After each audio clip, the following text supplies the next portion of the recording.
টলিউডের জনপ্রিয় অভিনেত্রী বিদ্যা সিনহা মিম বরাবরই তার অভিনয় দিয়ে দর্শকদের মনে জায়গা করে নিয়েছেন।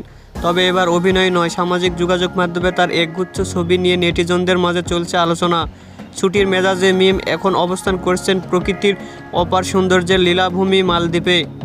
সেখানকার নীল জলরাশি আর শান্ত পরিবেশের মাঝে কাটানো কিছু মুহূর্ত মিম শেয়ার করেছেন তার ভক্ত অনুরাগীদের সঙ্গে।